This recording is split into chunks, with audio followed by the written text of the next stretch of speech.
Hello students, welcome to simplified accounts.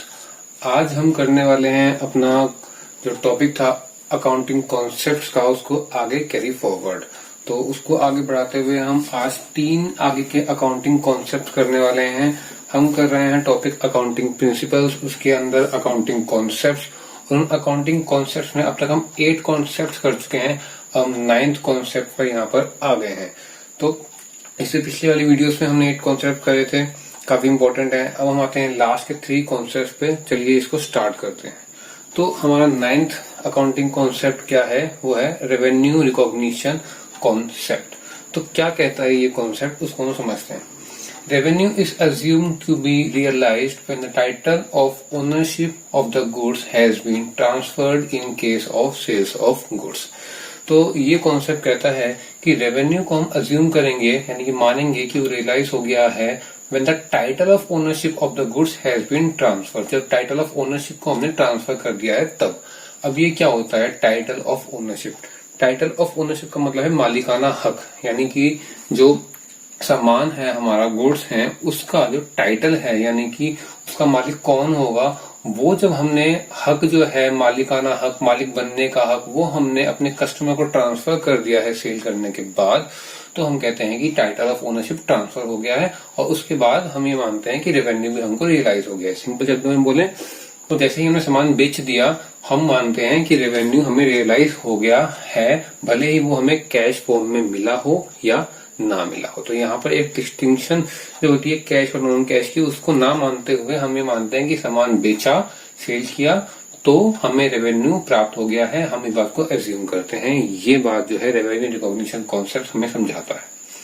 दूसरा point इसका ये है, revenue in case of incomes, कि इनकम की केस में रेवेन्यू जो होती है, इनकम्स यानी कि जैसे कि रेंट या इंटरेस्ट जो हमको रिसीव होना है, वो वाला इंटरेस्ट और वो वाला रेंट, वो जो इनकम्स हैं उसको हम रिकॉग्नाइज करते हैं and made due in the books. उसको हम तब मानते हैं, रिकॉग्नाइज करते हैं और तब बुक्स में नोट करते हैं जबकि वो टाइम बेस पर पूरा हो जाता है। यानी कि जितने भी इनकम्स हैं उनको हम तब रिकॉग्नाइज करेंगे जबकि उनका टाइम पूरा हो गया है, ड्यू हो गई है वो। जैसे कि फॉर एग्जांपल हम लेते हैं कि हमने किसी से रेंट रिसीव करना है और सॉरी रेंट हम रिसीव करते हैं महीने की आखिरी तारीख को, मान लीजिए जून चल रहा है, तो 30 जून को मान लीजिए रेंट ड्यू हो गया है, तो 30 जून को हम ये मान लेंगे कि वो जो रेंट है हमें रिसीवेबल है और उसको हम अपनी बुक्स ऑफ अकाउंट्स में नोट कर लेंगे। यानी कि टाइम बेस के ऊपर कि जब उसका टाइम ड्यू होके कंप्लीट हो गया है तभी हम मानेंगे कि रेवेन्यू जो है वो हमारी इनकम बन चुकी है और उसको हम अपनी बुक्स में नोट कर लेते हैं।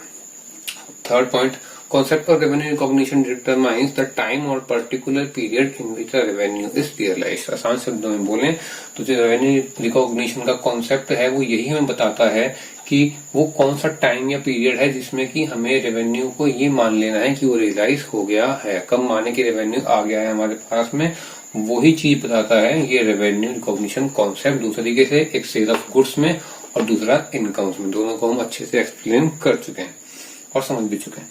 अगला कॉन्सेप्ट आता है हमारा मैचिंग कॉन्सेप्ट। मैचिंग कॉन्सेप्ट क्या कहता है?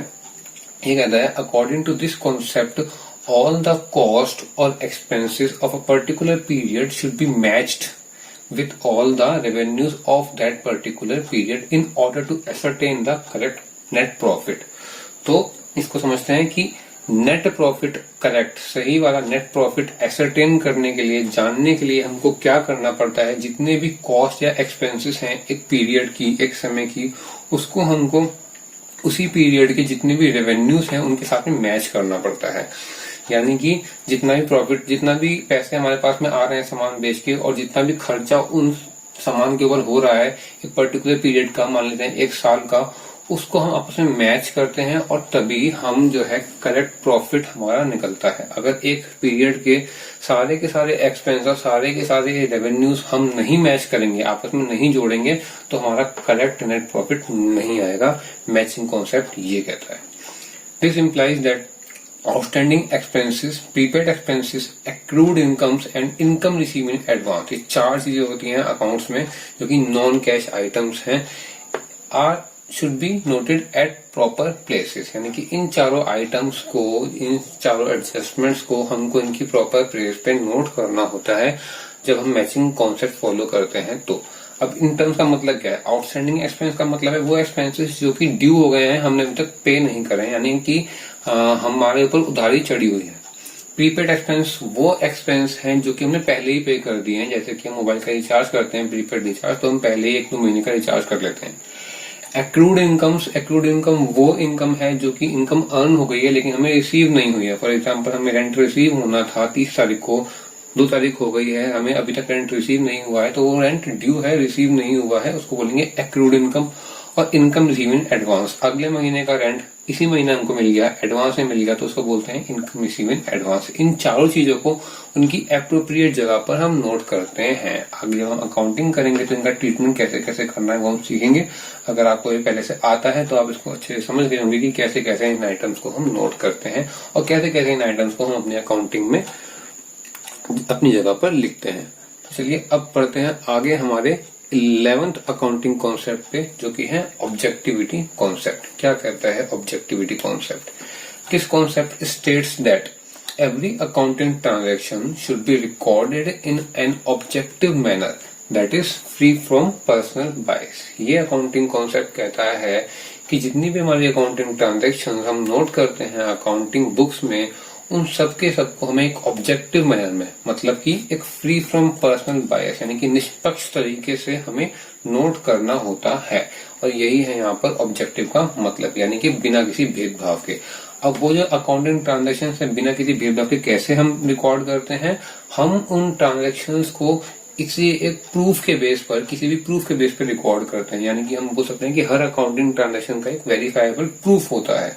फॉर एग्जाम्पल, हमने किसी को माल बेचा तो हमने उसको बिल दिया, सेल्स का बिल दिया, हमने किसी से माल परचेज किया तो हमने परचेज का बिल लिया, हमने किसी को कैश पेमेंट करी तो हमने उसे कैश रिसिप्ट ले ली, या हमने किसी से कैश अगर किसी ने हमको कैश दिया है तो हमने उसको कैश रिसिप्ट दे दी। इस तरह के डॉक्यूमेंट्स होते हैं उनको हम बोलते हैं एविडेंस, यानी कि सबूत हमारे ट्रांजैक्शंस के। उसके अलावा वाउचर्स भी होते हैं। तो अगला पॉइंट यही समझा रहा है हमको, to provide an objective basis each accounting transaction is supported by verifiable documents. इस ऑब्जेक्टिव बेसिस को पूरा करने के लिए जितने भी अकाउंटिंग ट्रांजैक्शंस होती हैं उनको हम वेरीफाइबल डॉक्यूमेंट से, यानी कि ऐसे डॉक्यूमेंट से जिनको हम बाद में वेरीफाई कर सकें, देख के चेक कर सकें, और वाउचर्स की हेल्प से, जैसे कि कैश मेमो हो गया, सेल्स बिल हो गया और एग्रीमेंट्स हो गए, हम अकाउंटिंग ट्रांजैक्शंस को रिकॉर्ड करते हैं। तो ऑब्जेक्टिव बेसिस प्रोवाइड करने के लिए अकाउंटिंग ट्रांजैक्शंस को हम वेरीफाइबल डॉक्यूमेंट्स और वाउचर्स का इस्तेमाल करते हैं, जिनका एग्जांपल यहाँ पर है। वाउचर्स का मतलब क्या होता है कि कई बार जब कोई कैशियर किसी अकाउंटेंट को या किसी मार्केटिंग एग्जीक्यूटिव को कुछ अमाउंट पे करता है तो वो उसको एक पर्टिकुलर फॉर्मेट में, एक पर्टिकुलर पेपर पे, एक फॉर्मेट के साथ नोट कर लेता है कि इतना सामान, इतना पैसा एक आदमी को दिया, इस टाइम पे दिया, इस चीज के लिए दिया। वो एक वाउचर होता है जिसपे दोनों के साइन होते हैं, तो वो एक प्रूफ है कि ये ट्रांजैक्शंस हुई थी। उन ट्रांजैक्शंस का प्रूफ बनाने के लिए वाउचर्स का इस्तेमाल करते हैं। तो ये भी एक वेरीफाइबल डॉक्यूमेंट है, एक डॉक्यूमेंट ही होता है जहां पर कि और कोई डॉक्यूमेंट नहीं होता, वहां पर हम वाउचर बना लेते हैं। कंपनी के पास खुद ये अथॉरिटी होती है कि वाउचर्स बना सकती है। तो वाउचर बना करके और इन सब डॉक्यूमेंट से जितने भी हमारी ट्रांजैक्शंस होती है उनको वेरीफाई कर सकते हैं और हमारा ऑब्जेक्टिविटी कॉन्सेप्ट का जो मेन लक्ष्य है वो पूरा हो जाता है, हमारा एम पूरा होता है ऑब्जेक्टिविटी होने का हमारे अकाउंट्स में। इस तरीके से ये हमारे 11 कॉन्सेप्ट यहाँ पर पूरे होते हैं। इन अकाउंटिंग कॉन्सेप्ट को हमें हमेशा फॉलो करना होता है और इन्हीं को फॉलो करके हम अपनी सारी अकाउंटिंग अच्छे ढंग से पूरी करते हैं। तो इस वीडियो में इतना ही। अगर आपको वीडियो अच्छी लगी हो तो वीडियो को लाइक करें और ऐसी आगे आने वाली और वीडियोस को देखने के लिए चैनल को सब्सक्राइब करें। मिलते हैं अगली वीडियो में अकाउंटिंग कन्वेंशंस के साथ। Till then keep learning.